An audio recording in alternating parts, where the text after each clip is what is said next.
Gusto mo bang magkaroon ng steady passive income na 50,000 pesos kada buwan pagdating ng retirement? Pero paano mo nga ba ito ma-achieve? Sa video na to, samahan mo ko sa step-by-step guide na pwede mong sundan para magkaroon ka ng passive income na 50,000 pesos kada buwan pagdating ng retirement.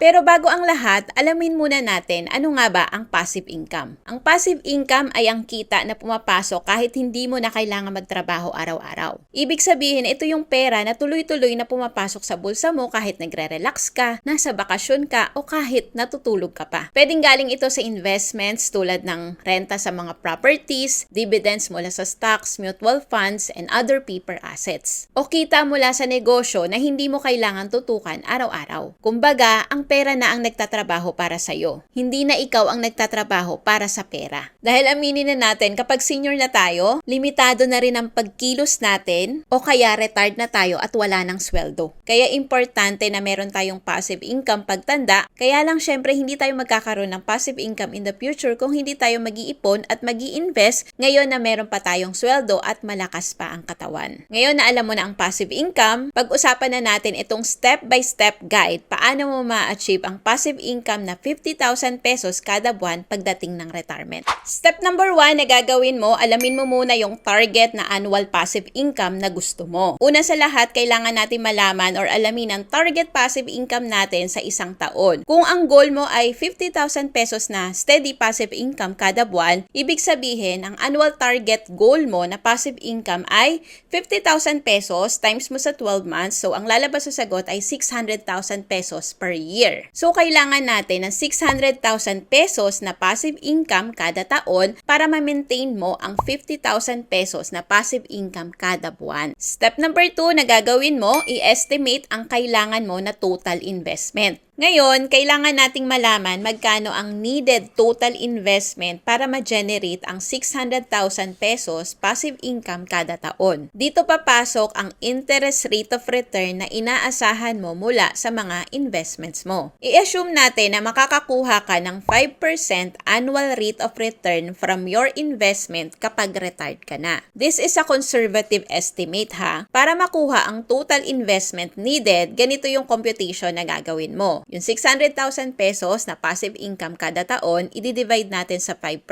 So, ang lalabas na sagot dyan is 12 million. Ibig sabihin, kailangan mo ng 12 million pesos na total investment para mag-generate ng 600,000 pesos na passive income bawat taon or kada taon o 50,000 pesos na passive income kada buwan. Assuming na 5% ang annual rate of return ng mga investment mo kapag retired ka na. Step number 3, simulan mo na ang pag-iipon at pag-i-invest. Ngayon na alam mo na kailangan mo ng 12 million pesos para sa 50,000 pesos na passive income kada buwan, ang susunod na tanong ay, paano ka makakarating dito? O paano mo ma-achieve na magkaroon ka ng 12 million na total investment kapag magre-retire ka na? O i-assume ulit natin na 25 years old ka ngayon at plano mo mag-retire ng 60 years old. Ibig sabihin, may 35 years ka pa para mag-ipon at mag-invest. Kung mag-i-invest ka consistently sa iba't ibang investment na ang average rate of return or annual rate of return is 8%,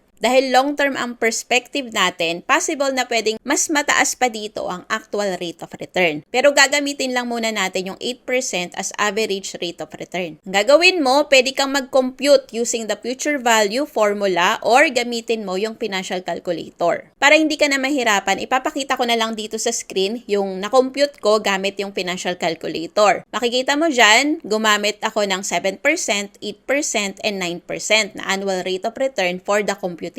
Makikita mo dyan sa screen sa computation ng table na ginawa ko, kailangan mo daw mag-invest ng between 4,000 to 7,000 kada buwan. So since ang gagamitin natin is 8%, almost 7,000 yung kailangan mong i-invest every month for 35 years to reach your goal na magkaroon ka ng 12 million na total investment na mag-generate ng passive income na 50,000 pesos kada buwan. Dito naman sa computation na to, kung mag-start ka daw na mag-invest na fixed amount na 7,000 per month, makikita mo dyan na ang magiging investment mo after 35 years given 8% yung annual rate of return is 16 million pesos or more than pa. Ibig sabihin, kung gagawin mo yung pag-i-invest ng 7,000 pesos kada buwan for 35 years, malaki yung chance mo na maaabot mo yung 12 million na goal mo. And potentially, pwede pang mas mataas, lalo na kung mas mataas yung rate of return, yung actual rate of return. Giving you the capability na magkaroon ka ng 50,000 pesos na passive income kada buwan kapag nag-retire ka na. Hindi ito magic at definitely hindi ito instant. Pero kung magsisimula ka na ngayon at magiging consistent ka sa pag-i-invest, maaabot mo yung goal mo. Tandaan, ang susi dito ay discipline at long-term thinking. Kaya habang bata ka pa, mag-invest ka para sa future mo. Sabi nga nila, 'di ba, the best time to plant a tree was 20 years ago. And the second best time is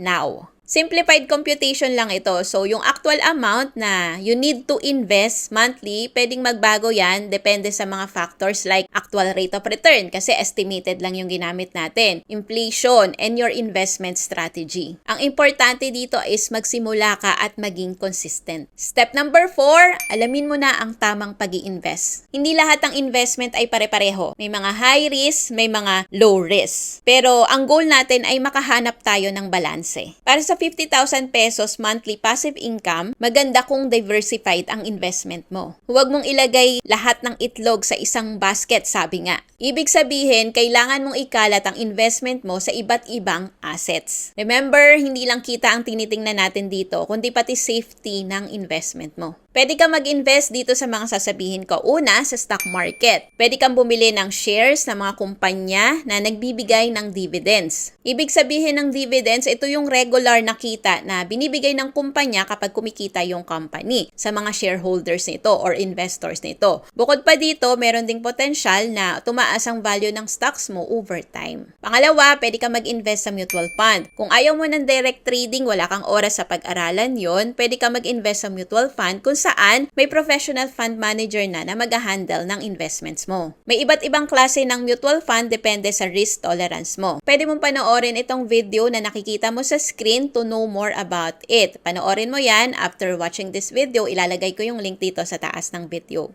Pangatlo, pwede ka rin mag-invest sa real estate. Ang pag-i-invest sa real estate, tulad ng pagbili ng mga rental property, ay isa ring magandang source ng passive income. Pwede kang kumita from rental properties buwan-buwan. Tapos, pwede pang mag-appreciate yung value ng property mo. Pwede mo rin itong ibenta sa mas mataas na halaga or presyo in the future. Pang-apat, pwede ka rin mag-invest sa Pag-ibig MP2. Isa pang low-risk option na savings program na magbibigay sa'yo ng tax-free dividends. Magandang option to lalo na kung naghahanap ka ng steady and low-risk investment. Pang-lima, pwede ka rin mag-invest sa bonds. Ang bonds ay isa ring conservative na investment na nagbibigay ng hindi ganun kalaki na rate of return pero safe ito dahil usually government yung nag-i-issue ng bonds or matatag na kumpanya. Lahat naman to magagandang investment options. Pero para hindi masayang yung target goal mo na magkaroon ka ng 50,000 pesos or makatanggap ka ng 50,000 pesos na monthly passive income pagdating ng retirement, napakahalaga or napaka-importante na gagawin mo yung susunod na step. Step number 5, protect your long-term investments. Tinuturo namin sa IMG ang pag-build ng tamang financial foundation. And isa sa block nito is yung investment na pinag-usapan natin kanina. Pero bago ka mag-invest sa mga napag-usapan natin ng mga iba't ibang klase ng assets,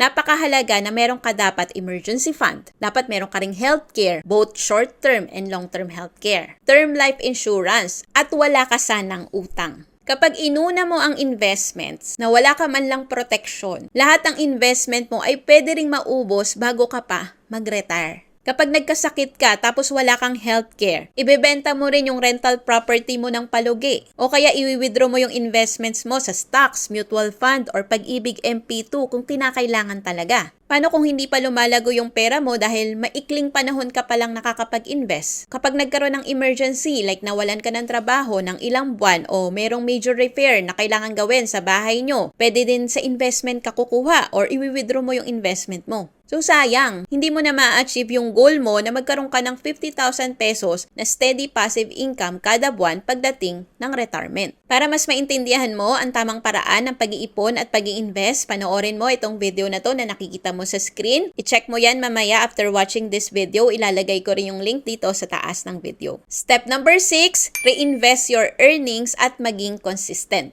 Kung solid ang financial foundation mo at ready ka na talagang mag-invest sa iba't ibang klase ng assets, wag mo agad gastusin ang kikitain mo sa investments mo lalo naman at hindi ka pa magre-retire. Hanggat maaari, i-reinvest mo muna yung kinita mo para mag-compound pa ito.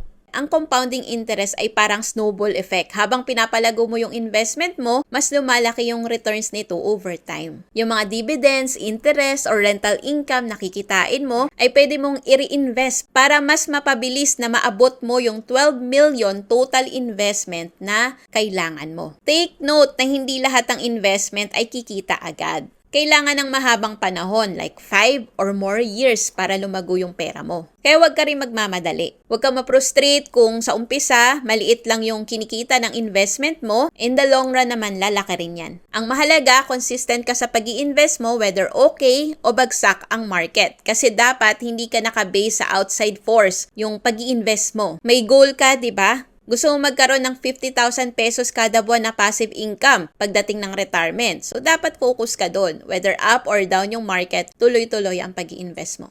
Step number 7, regular na i-review mo yung investments mo. Again, hindi may iwasan ang ups and downs sa mundo ng investment. Parte yan kung mag-i-invest tayo. Siyempre, habang lumilipas yung panahon, nagbabago rin yung market conditions, economy ng mundo. Huwag agad matakot o ma-stress kapag may konting pagbagsak ng market. Kaya importante talaga na merong proteksyon ang investments mo. Naalala ko during pandemic, ang dami nag-withdraw ng investments nila. Kasi nga bumagsak yung economy natin na wala naman tayong control. Pero ako noon, mas lalo ako nagdagdag, mas lalo ako nag-invest para kapag umangat ulit yung market or economy, makakasabay yung investments ko. Mahalaga na i-review mo yung investments mo regularly, like every year. Baka kailangan mo pala mag-adjust ng strategy mo. O kaya i-adjust din yung portfolio mo. Baka kailangan mo rin i-adjust yung monthly investment mo o palitan yung mga underperforming investments or assets. So, ang pagkakaroon ng goal na 50,000 pesos na passive income kada buwan pagdating ng retirement ay achievable naman. Kung magsisimula ka ngayon at magiging disiplinado ka sa pag-iipon at pag-i-invest mo. Of course, hindi ito sprint, kundi isang marathon. Kailangan ng consistency, patience, at wise decisions. Kaya kung nasa 20s ka pa lang ngayon, ako, napakaswerte mo. Take advantage of your time. Habang bata pa, mas maaga kang magsimula. Mas konti ang kailangan mong invest kada buwan to achieve your goal. Nakita mo kanina dun sa computation natin, di ba? At para sa mga nasa 30s, 40s, or even nasa 50s na, hindi pa rin huli ang lahat. Ang mahalaga, nalaman mo to, magsimula ka na ngayon. Ang buhay natin ay isang mahabang journey. Kung magiging mindful tayo sa ating mga financial goals, may iwasan natin yung stress pagdating ng retirement dahil wala tayong sapat na pera. Mag-invest na tayo sa sarili natin para pagdating ng panahon, ang pera naman yung magtatrabaho para sa atin. By the way, meron kaming free webinar kung saan tinuturuan namin ang mga Pilipino ng tamang paraan ng pag-iipon at pag-i-invest. Kung gusto mo magkaroon ng free access, i-message mo ko sa FB page ko na Nel Sembrano or email me sa nelsembrano.cs@gmail.com. I-message mo lang yung salitang ipon para alam ko na gusto mo magkaroon ng access sa aming free webinar. Nakatulong ba ang video na to sa'yo? Ma-appreciate ko kung magko-comment ka ng kind words below at i-share itong video na to sa mga mahal mo sa buhay, kaibigan mo, kakilala mo na gusto rin magkaroon ng passive income pagdating ng retirement. 50,000 pesos man yan or even more pa. Kung marami kang natutunan sa video na to, sigurado ako na makakatulong sa'yo itong mga videos na nakikita mo sa screen. Yan ang next na panoorin mo. Always remember to learn new things every day, do what you love, and enjoy life. See you again in another video.